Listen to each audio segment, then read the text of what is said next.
Hello everyone, कैसे हैं आप लोग। Welcome back to the channel. आज हम डिस्कस करेंगे क्लास 9 का चैप्टर आवर एनवायरनमेंट। ये जो चैप्टर है बेसिकली हमें अपने आसपास की जो जनरल नॉलेज के बारे में सिखाता है। इसमें हम बात करेंगे कि हमारा जो एनवायरनमेंट है, हमारे आसपास की जो सराउंडिंग है उसमें क्या होता है, क्या क्या चेंजेस आ रहे हैं हमारे, है ना, फिर पॉल्यूशन और इन सब के बारे में इस चैप्टर में हम बात करेंगे। चलिए स्टार्ट करते हैं आज का topic, our environment. Our environment.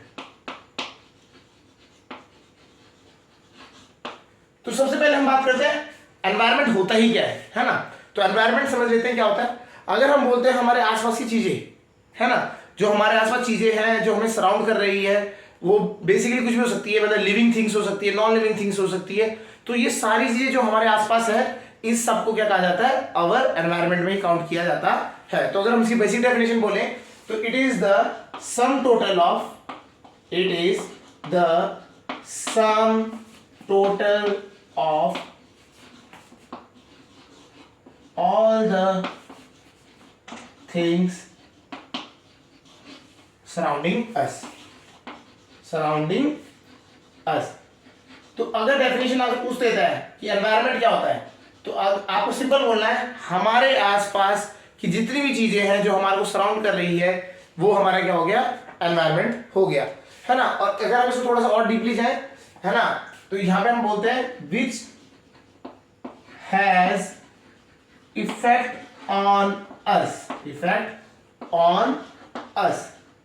ठीक है, देखिए अब इस पे स्टेटमेंट क्यों बढ़ गई, इसमें क्या हुआ, अभी आजकल क्या है हमारे आसपास, जो हमारा पहले के जमाने के लोग, जब इंटरनेट नहीं था, सोशल मीडिया नहीं था, तब हमारा एनवायरनमेंट एक छोटा एनवायरनमेंट होता था। अपने सिटीज या अपने आसपास के स्कूल या आपका जो एरिया है उतने तक एनवायरनमेंट रहते थे, लोग उतने से आप जान पहचान होती थी। ठीक है, फिर फोन्स आए, आपने थोड़ा दूर दूर तक बातें करने लगे, है ना, तो उनका इफेक्ट, उन लोगों का इफेक्ट आप पे आने लगा। आज की डेट में सोशल मीडिया, आप बैठे हैं यहाँ पे, अमेरिका में कुछ हो रहा है, वो आप पे इफेक्ट आप देख रहे हैं, उसको समझ रहे हैं, तो उनकी जो व्यूज हैं उससे आप इन्फ्लुएंस हो रहे हैं। तो ऐसे जो आपके आसपास की चीजें हैं, अब सोशल मीडिया होने की वजह से क्या हो गया, ये एनवायरनमेंट बढ़ गया आपका, तो बहुत सारी चीजें आप पर इफेक्ट दे रही है, तो ये सब आपके क्या आते हैं, एनवायरनमेंट में काउंट किए जाते हैं। तो समझ आ गया, sum total of all the things that are surrounding you and has effect on you is known as our environment। ठीक है, क्लियर। अब हम बात करते हैं लिटरली, अगर हम बात करते हैं कि हमारे यहाँ हमने, अगर हम बात करते हैं बायोलॉजी के हिसाब से, या फिर हम बात करते हैं यहाँ पे साइंस के हिसाब से, तो ये हमारा जो एनवायरनमेंट है, हम इसको हम ना अगर बात करें तो ये 4 चीजों से मिलकर बनता है हमारे आसपास। हमने इसको 4 कैटेगरीज में बोल दिया कि हमारे जो आसपास की एनवायरनमेंट है वो हम 4 कैटेगरीज में हम देखते हैं। तो 4 कैटेगरीज कौन सी है, सबसे पहला उन्होंने बोला एटमोस्फेयर। तो अवर एनवायरनमेंट कंसिस्ट ऑफ, आपको सिंपल याद रखना, 4 स्फीयर होते हैं। 4 स्फीयर क्यों, पहला है एटमोस्फेयर, फिर हाइड्रोस्फीयर, फिर आता है हमारा लिथोस्फीयर, और लास्ट इज बायोस्फीयर, है ना। तो अब ये होता क्या है, हमारे आसपास जो चीजें हैं वो हम इन 4 कैटेगरीज में जनरली डिफाइन कर देते हैं। एटमॉस्फेयर हमारे आसपास का वातावरण, है ना, एयर, जो हमारी आसपास की एयर है वो कैसी है, वो चीज हम यहाँ पे काउंट करते हैं। आजकल जैसे पॉल्यूशन वाला है, एनवायरनमेंट चेंज हो गया, एनवायरनमेंट चेंज हुए से तो एटमॉस्फेयर डैमेज हो रहा है हमारा, तो हमारा एटमॉस्फेयर में वो काउंट होता है। हाइड्रोस्फेयर हमारे आसपास जो हमें लाइफ फॉर्म्स, हमारे जो लाइफ फॉर्म्स हैं उनके लिए एक बहुत ज्यादा इंपॉर्टेंट थिंग है, वो है आपका हाइड्रोस्फेयर, दैट इज वाटर। तो अगर हम एटमॉस्फेयर की बात करते हैं तो यहाँ पे हम स्पेसिफिकली बात करेंगे एयर की, और हाइड्रोस्फीयर में अगर हम बात करते हैं स्पेसिफिकली हम बात करेंगे वाटर की। वाटर बॉडीज, रिवर्स हैं आपके आसपास, ओशियन है, सीज है, वो आप पे इफेक्ट डालती हैं। ठीक है, आप साउथ इंडिया में रह रहे हैं, आप बिल्कुल कोस्टल एरिया के पास रह रहे हैं, तो समुद्र है आपके आसपास, सॉल्टी वाटर होगा, वो आप पे इफेक्ट डालता है। आप नॉर्दर्न प्लेस में रह रहे हैं, रिवर प्लेस में रह रहे हैं, तो वहां पे क्या आपके पास रिवर्स है, गंगा, यमुना, तो वो आपको इफेक्ट डालेगी। तो वाटर कैसा है आपके आसपास, वो भी आप पे इफेक्ट डालता है, आपकी लाइफस्टाइल पे इफेक्ट डालता है। ठीक है, तो ये हो गया। फिर आता है लिथोस्फीयर, लैंड फॉर्म, किस लैंड फॉर्म में आप रह रहे हैं, तो लिथोस्फीयर इज लैंड, यहां पे हमारा लैंड हमारे पे इफेक्ट डालता है। जैसे माउंटेन्स में जो रहते हैं लोग, उनका लैंड स्ट्रक्चर अलग है ना, तो उनको हाइट चढ़ना, ये चढ़ना, तो उनका अलग तरीके से रूटीन चलता है। प्लेन्स वाले लोग सिंपल रहते हैं, कोस्टल या बीचेस वाले एरिया वो अलग तरीके से रहते हैं। तो लैंड फॉर्म किस तरीके से है वो आप पे इफेक्ट डालता है। तो हम देख रहे हैं एटमोस्फेयर, हाइड्रोस्फीयर, लिथोस्फीयर, ये सब आप पे इफेक्ट डाल रहे हैं, तो ये आपके एनवायरनमेंट में कंस्टिट्यूट होते हैं। अगला जो आता है बायोस्फीयर, ये आप यहाँ पे आपका आता है लिविंग थिंग्स, लिविंग थिंग्स जो हमारे आसपास है। अब लिविंग थिंग्स इसमें हमारे आसपास के फ्रेंड्स, हमारी फैमिली, ये सब भी इंक्लूडेड होता है। इवन एनिमल्स, हमारे आसपास एनिमल्स कैसे हैं, आपका छोटे छोटे माइक्रो ऑर्गेनिजम्स वो कैसे हैं, ठीक है। तो हमारे आसपास जितनी भी चीजें हैं ना वो सब आप पे इफेक्ट डालती हैं, उसमें ये लिविंग ऑर्गेनिजम्स को हम बायोस्फीयर में काउंट करते हैं। क्लियर हो रहा होगा। तो हमारे आसपास अगर हम एनवायरनमेंट को काउंट करें, अगर आपको कोई बोलता है कि एनवायरनमेंट को एक मतलब सिंपली डिस्क्राइब करो, तो बोलो भैया हमारे आसपास की जो चीजें हमें सराउंड कर रही हैं उन सबको सम टोटल कर दो, तो वो हमारा एनवायरनमेंट होता है। उसमें 4 मेजर चीजें हैं, atmosphere, hydrosphere, lithosphere and biosphere. Atmosphere में हमारी आसपास की एयर आती है, हाइड्रोस्फीयर में वाटर आता है, लिथोस्फीयर में आपका लैंड आता है, एंड बायोस्फीयर में आपका living things, B it micro organisms, हमारे आसपास के रहने वाले लोग, एनिमल्स, प्लांट्स, ये सब हमारे बायोस्फीयर में काउंट किए जाते हैं। ठीक है, अब हमारे बात करते हैं एनवायरनमेंट। देखिए आज की डेट में हमारा एनवायरनमेंट चेंज होता है, रैपिडली चेंज हो रहा है because of population and everything. वो बहुत तेजी से हमारे आसपास की चीजें चेंज हो रही है ना। तो जब एनवायरनमेंट हमारा चेंज होता है तो हमें उसके अगेंस्ट में अपने बॉडी में या अपने आसपास की चीजों में थोड़े से एडेप्टेशन लाने पड़ते हैं। ठीक है, तो एनवायरनमेंट, चेंजिंग एनवायरनमेंट के हिसाब से we have to adapt to that. ठीक है, तो हमें अडेप्ट करना पड़ता है। अगर हम अडेप्ट नहीं करते हैं तो हमारा सर्वाइवल उसमें आ जाएगा कि हम एक्सटिंक्ट भी हो सकते हैं, कि हमारा सर्वाइवल बहुत डेंजर में आ जाएगा। जैसे कि फॉर एग्जांपल पहले के जमाने में अगर हम बात करते हैं, काफी सारे एनिमल्स जो हैं या प्लांट्स हैं या फिर आपका बर्ड्स है, ये एक्सटिंक्ट हो गई है ना। आपने नाम सुने होंगे, तो वो अब एक्सटिंक्ट हो गए। जैसे आपका डायनासोर की हम बात करते हैं, वो एक्सटिंक्ट हो गए क्योंकि एनवायरनमेंट हमारे उनके आसपास चेंज हो गया और वो अडेप्ट नहीं कर पाए, तो वो सर्वाइव नहीं कर पा रहे हैं। क्लियर। तो अगर हम अपने आसपास के एनवायरनमेंट के हिसाब से अडेप्ट नहीं करते तो आप सर्वाइव नहीं करते। क्लियर हो गया। तो एनवायरनमेंट का बेसिक आइडिया आपको समझ आ गया होगा। चलिए ओके, अब हम बात करते हैं, हमने एनवायरनमेंट समझ लिया, अब हम बात करते हैं नेक्स्ट हम इकोसिस्टम की बात करते हैं। तो इकोसिस्टम, इकोसिस्टम, अभी इकोसिस्टम होता क्या है ये इसको समझते हैं पहले, है ना। तो इकोसिस्टम क्या हुआ, ये टर्म दी गई हमने देखा कि हमारे आसपास हम जो हैं, अगर एज अ ह्यूमन बात करते हैं तो हम आसपास अपने आसपास इंटरेक्शन करते हैं living things as well as non living things के साथ। ठीक है, अगर हमारे आसपास वो चीजें नहीं होगी ना तो हमारी लाइफ थोड़ी मतलब हार्ड हो जाएगी। क्लियर।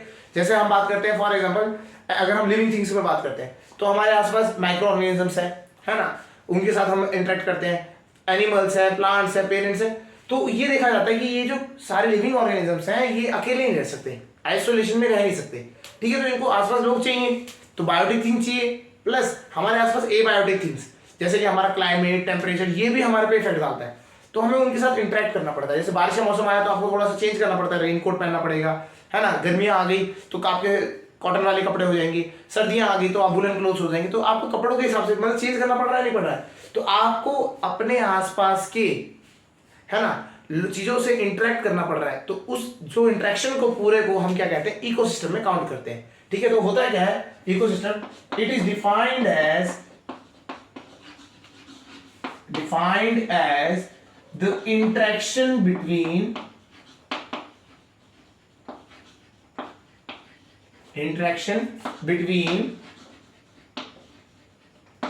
various biotic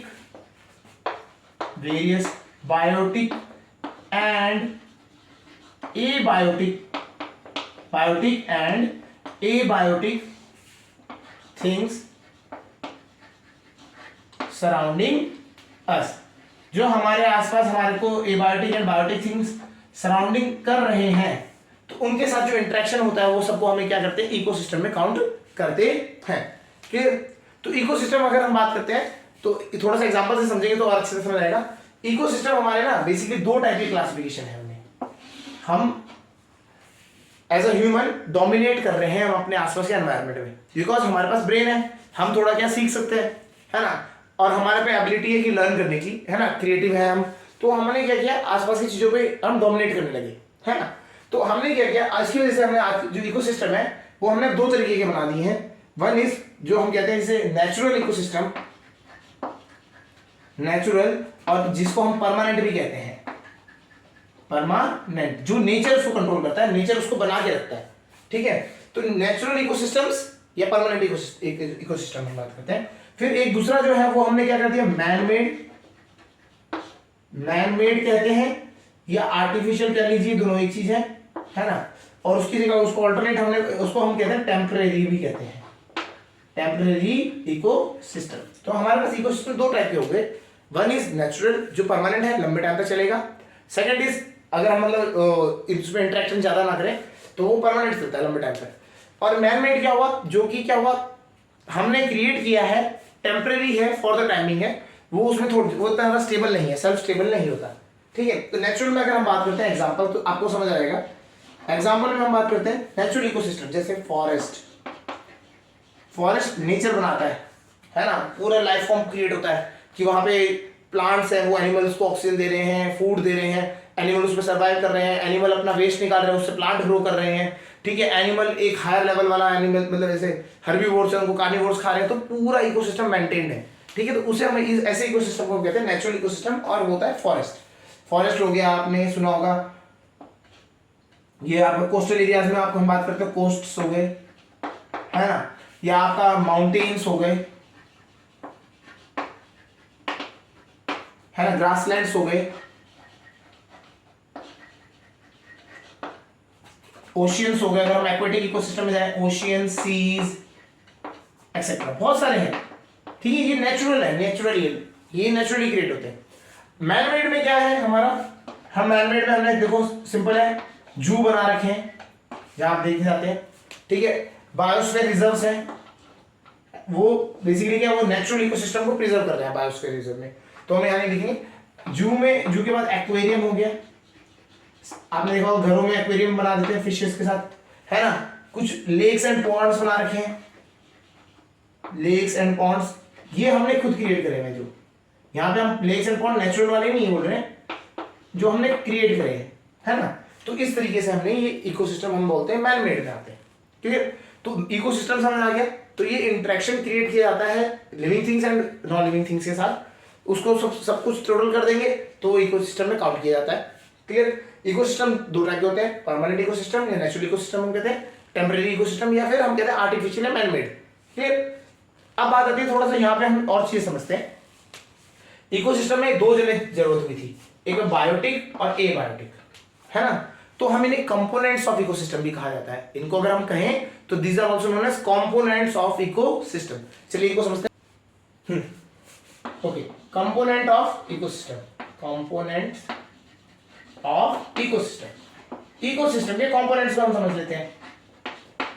हमने बात करी इकोसिस्टम बेसिकली इंटरेक्शन किसके बीच में होता है, living and non living things. तो हमने बोल दिया भैया दो होते हैं, सिंपल है, समझ लेते हैं, है ना। तो इसमें आता है हमारा बायोटिक कंपोनेंट्स एंड एबायोटिक। तो अगर आपसे क्वेश्चन आ जाता है, क्वेश्चन आता है, ये पूछा जाता है what are the components of ecosystem, biotic components and abiotic components, abiotic components, ठीक है।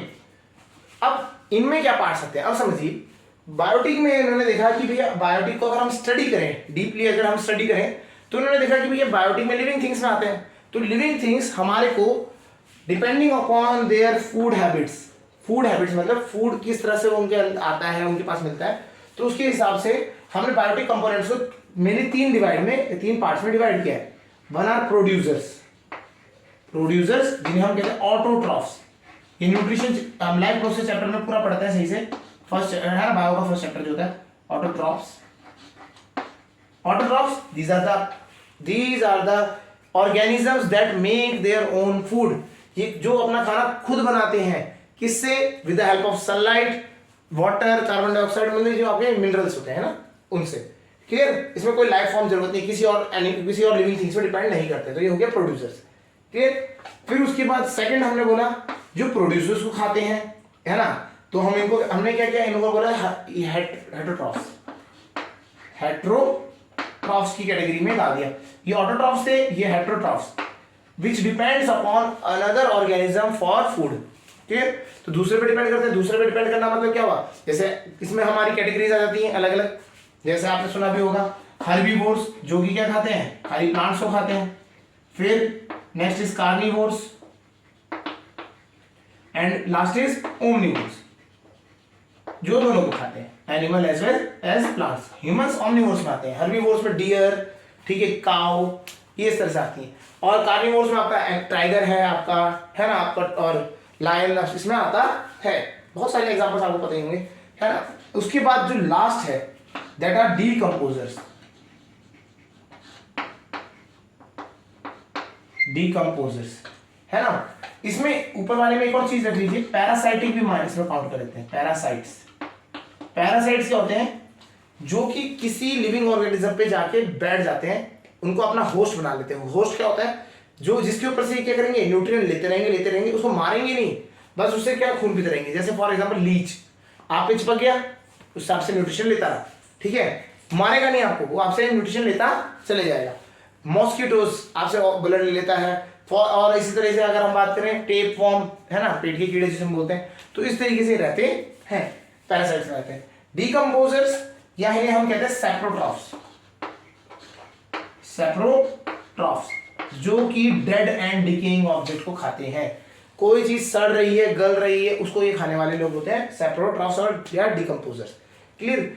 ये बहुत ही ज्यादा इंपॉर्टेंट रोल प्ले करते हैं हमारे इकोसिस्टम में। क्यों?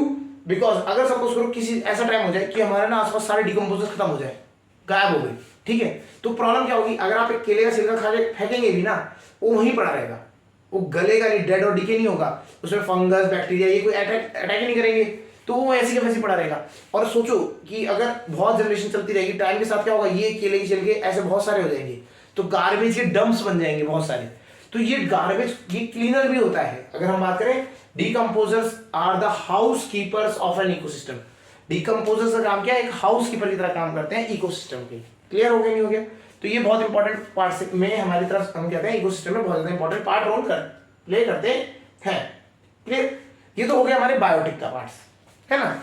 अब हम बात करते हैं एबायोटिक में। एबायोटिक क्या होते हैं, जो नॉन लिविंग थिंग्स होते हैं उसमें, तो उसमें दो टाइप के होते हैं, उसको हमने स्टडी किया। तो एक तो होते हैं क्लाइमेटिक। क्लाइमेटिक में मतलब क्या हुआ, जैसे रेन, है ना, टेम्परेचर, ह्यूमिडिटी, जो कि हमारे आसपास इफेक्ट दे रहे हैं, टेम्परेचर, ह्यूमिडिटी एक्सेट्रा, है ना, सनलाइट, ये सब इसमें आता है, ठीक है। तो क्लाइमेटिक जो इफेक्ट, जो क्लाइमेटिक हमारे आसपास जो नॉन, मतलब हम कहते हैं नॉन लिविंग थिंग्स में बात कर रहे हैं, तो क्लाइमेटिक कि जो क्लाइमेट के हिसाब से रेन, टेम्परेचर, ह्यूमिडिटी, ये सब हमारा उसमें काउंट किया जाएगा। इसके बाद जो आता है वो होता है आपका एडाफिक, ठीक है। इसमें क्या होता है, हमारा सॉइल आ जाता है, किस तरीके से हमारा सॉइल है, उस सॉइल में पीएच कैसा है, वो सब आ जाता है, ठीक है। तो हमारे आसपास की चीजों में आता है, जमीन के से जुड़ी चीजों की हम बात करते हैं, मिनरल्स कैसे आते हैं, मिनरल्स, पीएच, ये सब उसमें काउंट होता है, क्योंकि ये जमीन जो है वो भी हमें डायरेक्ट इफेक्ट डालती है, ठीक है। तो ये चीज में एडाफिक में आ जाती है। क्लियर हो गया? तो हमारे कंपोनेंट्स दो हैं, biotic components, abiotic components. Biotic में हमारे producers, heterotroph, decomposers, autotrophs, herbivores, carnivores, omnivores, parasites, saprotrophics, ये सब की आपको डेफिनेशन आनी चाहिए। और वो जनरली हमने पढ़ा भी है लाइफ प्रोसेस चैप्टर में, हमने अर्लियर स्टेज में यही पढ़ते हैं, न्यूट्रिशन चैप्टर पार्ट होता है उसमें यही पढ़ा जाता है सब के बारे में। क्लियर? ठीक है। उसके बाद हमारा एबायोटिक में हमारे दो टाइप के होते हैं, हमने उनको क्लासिफाई दो में किया है, क्लाइमेटिक एंड एडाफिक। क्लाइमेटिक में क्या है, रेन, टेम्परेचर, सनलाइट, ये जो होता है मौसम के साथ जो रिलेटेड चीजें, ठीक है, वो चीज आती है। एडाफिक में मतलब क्या, जो जमीन के साथ मिनरल्स, कहाँ पे कौन सा मिनरल पाया जा रहा है, जमीन में कौन सा हमारे मतलब पेड़ उगते हैं, वो सब वो जो इफेक्ट डालते हैं ना, तो वो सब हमारे यहाँ पे बात करते हैं। क्लियर हो गया नहीं हो गया? तो ये एडाफिक में आ जाता है। चलिए आगे बढ़ते हैं। ओके, तो अब हमने एनवायरनमेंट हमारे को समझ आ गया, इकोसिस्टम हमें समझ आ गया, इकोसिस्टम के कंपोनेंट भी हमें समझ आ गए। अब हम थोड़ा सा ना डीप नॉलेज में जाते हैं इकोसिस्टम को समझने में, ठीक है। तो जब इकोसिस्टम को हम समझते हैं, तो हमने बात करी थी इकोसिस्टम क्या होता है, इंटरेक्शन होता है living things and non living things के बीच में। तो इकोसिस्टम को सस्टेन करने के लिए कुछ बेसिक टर्म्स हैं, उनको हमें समझना जरूरी है। तो उसमें से सबसे पहली टर्म आती है, वो है फूड चेन। इसको हम समझते हैं फूड चेन, ये होता क्या है फूड चेन। अब कंसेप्ट अगर हम बात करें तो सबसे अगर हम बात करते हैं सोर्स ऑफ एनर्जी की बात करते हैं, देखिए हमारे को काम करने के लिए, डे टू डे एक्टिविटीज करने के लिए एनर्जी की जरूरत बहुत है ना। अगर एनर्जी नहीं होगी तो आप काम ही नहीं कर पाएंगे, आप मतलब लाइफ ही नहीं सस्टेन कर पाएंगे, ऑब्वियस बात है। तो इसलिए हमें फूड खाना पड़ता है एनर्जी को करने के लिए, रखने के लिए ना। तो food is very important for a ecosystem. अगर हम एक इकोसिस्टम से किसी भी ऑर्गेनिज्म का फूड खत्म कर देंगे ना, तो वो ऑर्गेनिज्म मर जाएगा, खत्म हो जाएगा, है ना, खाना नहीं मिलेगा तो मर जाएगा। तो इसको समझना जरूरी है, फूड चेन होता क्या है ये समझना है। फूड चेन बेसिकली क्या होता है, एक सीक्वेंस होता है, एक सीक्वेंस होता है। और सीक्वेंस भी किस तरह से कि उसमें हमें पता लगता है कि कौन सा ऑर्गेनिज्म किसका फूड है, फर्स्ट थिंग। सेकंड, एनर्जी का फ्लो भी बताता है वो, ठीक है। तो इसकी अगर डेफिनेशन बात करें, it is the sequence of an, it is sequence of organisms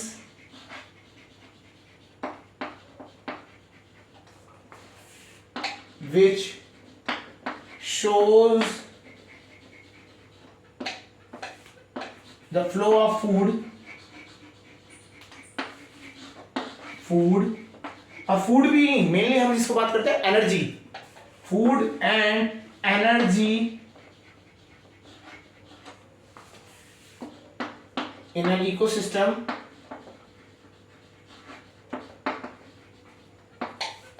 in such a way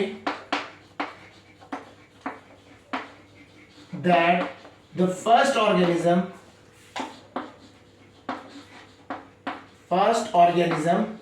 is the food of later, is food of later organism. जो बाद में है ऑर्गेनिज्म वो पहले मतलब उसका वो फूड है पहले वाला, ठीक है। एग्जांपल समझते हैं, क्लियर हो जाएगा। तो हमारे को समझना है फूड और एनर्जी फ्लो को दिखाता है बेसिकली, फ्लो और, है ना, फ्लो FLOW, ठीक है, shows the flow of food and energy, ठीक है। तो इट इज द सीक्वेंस। अब सीक्वेंस समझ लेते हैं, एग्जांपल समझते हैं। देखिए मेन सोर्स सनलाइट है हमारा, मेन सोर्स सनलाइट है। अब सनलाइट की जो एनर्जी आती है वो आती है सबसे पहले प्लांट्स पे आती है। किस पे आती है? प्लांट्स। तो हम बात कर लेते हैं कोई प्लांट पे, अगर हम बात करते हैं, स्टार्टिंग करते हैं, 2-3 एग्जांपल दो समझा देंगे। पहला हमने बात किया प्लांट्स मतलब ऑटोट्रॉफ्स, जिसे हम कहते हैं ग्रास बोलते हैं, यहाँ पे क्या बोलती है? ग्रास। ग्रास को कौन खाएगा? ग्रास हॉपर, है ना, ग्रास हॉपर खाता है। ग्रास हॉपर को कौन खा जाएगा? फ्रॉग। और फ्रॉग को कौन खा जाएगा? कोई बर्ड ले लो, ईगल ले लो, है ना, कोई भी हमने ऐसा बोल दिया इस तरह से। तो आप देख रहे हैं ये हो गया आपका ग्रास ऑटोट्रॉफ, ठीक है। इसको खाने वाला कौन है? Grass hopper. और उस ग्रास हॉपर को खा रहा है फ्रॉग, और फ्रॉग को खा रही है ईगल, क्लियर। तो अगर हम बात करें, ये वाला इसके लिए फूड है, ये वाला इसके लिए फूड है, ये वाला इसके लिए फूड है। और हमारी एनर्जी जो है, सन से एनर्जी ग्रास पे, तो ग्रास से एनर्जी ग्रास ऊपर पे, ग्रास से ऊपर से फूड पे, मतलब फ्रॉग पे, फ्रॉग से ईगल पे। इस तरह से फ्लो ऑफ एनर्जी हमारा होता है। ये एरो शो कर रहा है एनर्जी का फ्लो या फूड का फ्लो, ठीक है। एक और एग्जांपल ले लेते हैं। ये आपने बहुत प्रचलित पढ़ा भी होगा, प्लांट्स में मतलब देख लोगे लीव्स वाला जो भी है, और उसको खाता है डियर, और डियर को खाता है लायन, ठीक है। तो ये इस तरह से क्या हो गया, ये आपका भी बन गया, है ना। तो इस तरीके से हो गया। अगर हम एक्वेटिक लाइफ में जाएंगे तो एक्वेटिक का भी बना सकते हैं कि भैया एल्गी वेल्गी जो होती है थोड़ी सी, है ना, वीड्स हो गया, एल्गी हो गया, वो हो गया, उसको स्मॉल फिश और बिग फिश को शार्क, वेल जो भी हम कह सकते हैं, खा रही है, क्लियर। तो इस तरीके से क्या होता है, ये आपका फूड चेन होता है।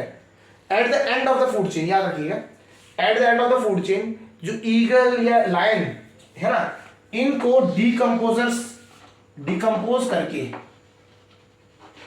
फिर से जो मिनरल्स हैं या है ना, वो सब अवेलेबल करा देते हैं प्लांट्स के लिए। तो मतलब क्या हुआ, है ना, अगर हम बात करते हैं ग्रेन्स हमने उगाए, ग्रेन्स को खाया चिकन ने, है ना, चिकन भी बेसिक है ना, हैन ने खाया, हैन, और उसके बाद है ना बॉयलर ने खा लिया, बॉयलर को हमने ह्यूमन ने खा लिया।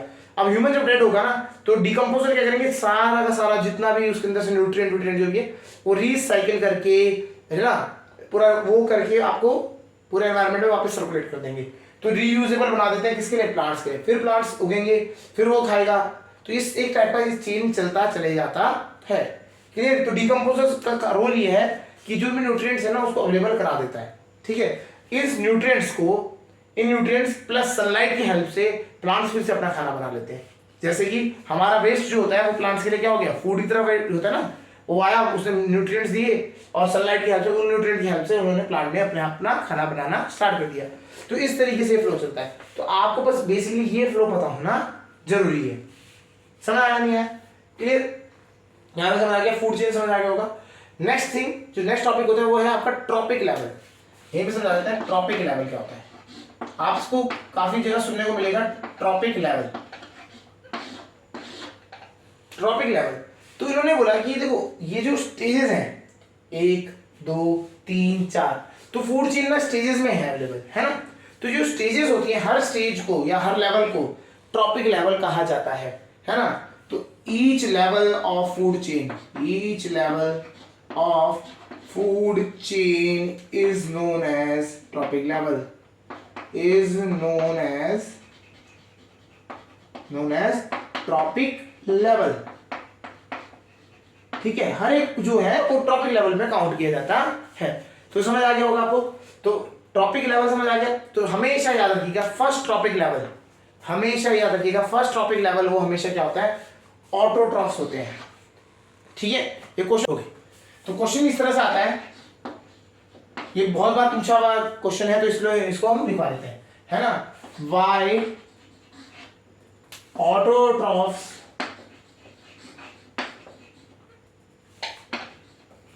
Are present at first trophic level. आपको इससे भी याद रहेगा फर्स्ट ट्रॉपिक लेवल हमेशा क्या होगा, ऑटोट्रॉफ्स होंगे। ठीक है, ठीक है, फर्स्ट ट्रॉपिक लेवल हमेशा ऑटोट्रॉफ होगा। लोग क्या करते हैं, कभी कभी फूड चेन बनी हुई देखते हैं तो उसमें सन बना होता है, फिर ग्रास, डियर एंड लायन, तो सोचते हैं सन से स्टार्ट हुआ है क्योंकि मेन सोर्स ऑफ एनर्जी तो सन है, तो उन्होंने सन से स्टार्ट करते हैं। लेकिन नहीं, हाँ वो ओवरऑल हम बात करते हैं ये फूड चेन क्या करता है, फ्लो ऑफ एनर्जी दिखाता है, वो तो सही है। बट हमेशा उसमें हमने एक स्टेटमेंट और बोला था कि in such a way that first thing is the food for other. तो सन जो है वो पेड़ों का खाना नहीं है ना, उसकी हेल्प से हम खाना बना रहे हैं। तो फर्स्ट टॉपिक लेवल हमेशा क्या होता है, पेड़ होते हैं। पहली चीज समझ आई। अब हम बात करते हैं क्यों होता है ऐसा रीजन। इसका आंसर है बिकॉज ओनली ऑटोट्रॉफ्स, ऑटोट्रॉफ्स। कभी क्वेश्चन में अगर ऑटोट्रॉफ्स ना हटा के वो प्लांट्स लिख देता है तो प्लांट्स लिख दीजिएगा, है ना। Only plants have the capacity to produce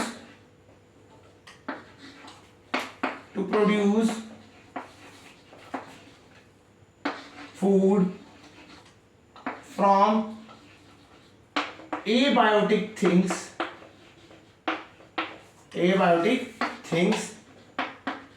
like क्या होता है, आपको फोटोसिंथेसिस आपने पढ़ा है, लाइक CO2, H2O, है ना, एंड क्लोरोफिल। क्लोरोफिल क्या है, ये बेसिकली ये लेते हैं एक्सेट्रा लिख देते हैं। ठीक है, with the help of sunlight,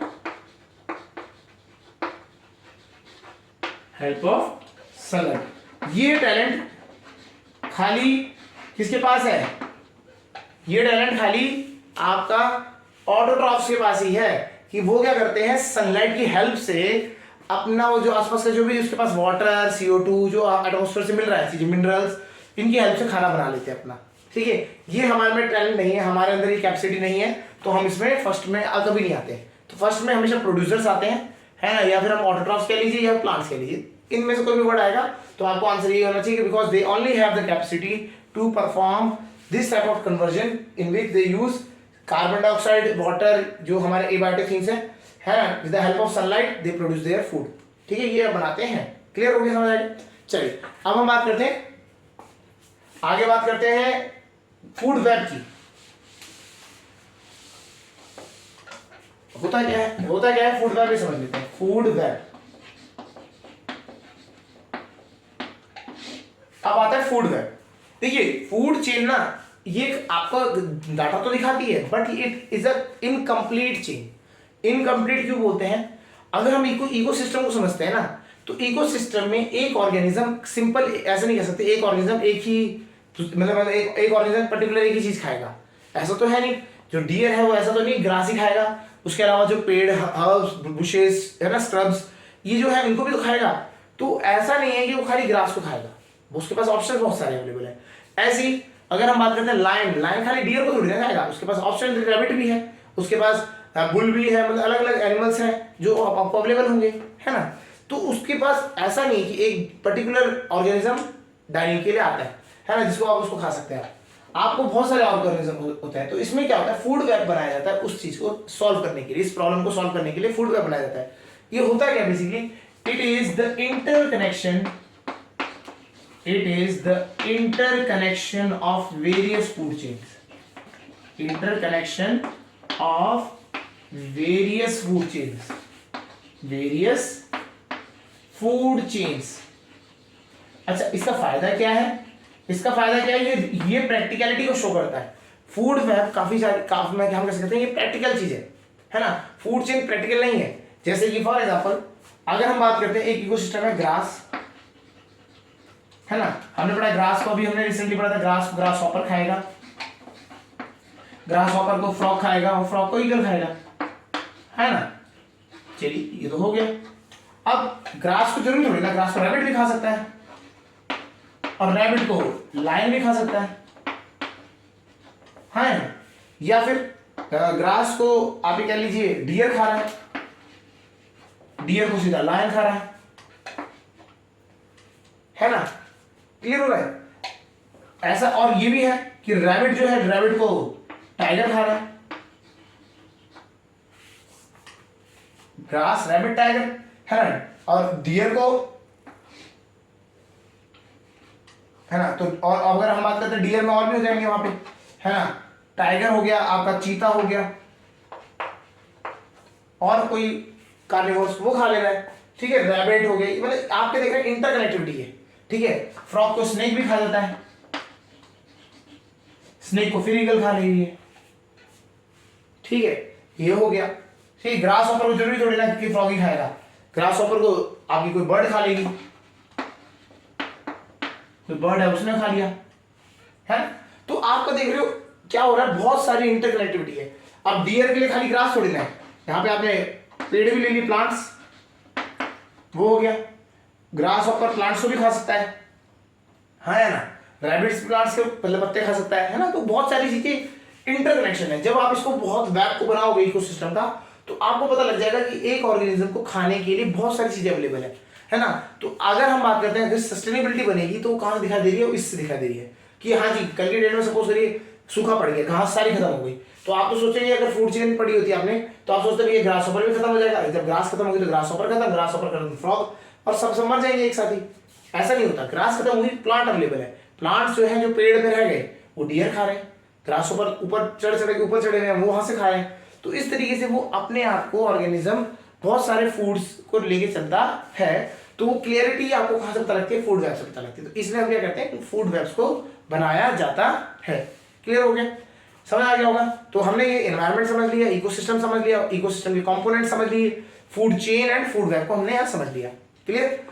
तो आज के लिए इस वाले लेक्चर के लिए इतना ही करते हैं। नेक्स्ट लेक्चर में हम बात करेंगे इसी फूड चेन को थोड़ा सा एक्सटेंड करेंगे, फ्लो ऑफ एनर्जी की बात करेंगे फूड चेन में, वो समझेंगे। बायोलॉजिकल पिरामिड्स क्या होते हैं वो समझेंगे, एंड देन बायोमैग्निफिकेशन, जो इन फूड चेन्स में जो आज के डेट में ह्यूमंस की गलत एक्टिविटीज की वजह से जो उसमें डिफेक्ट्स आने लगे हैं, कुछ मतलब प्रॉब्लम होने लगी है, फूड चेन्स कोलैप्स करने लगी हैं, वो किस रीजन से है वो हम यहाँ पे समझेंगे। And after that we will be studying pollution. ठीक है, चलिए आज के लिए इतना करते हैं।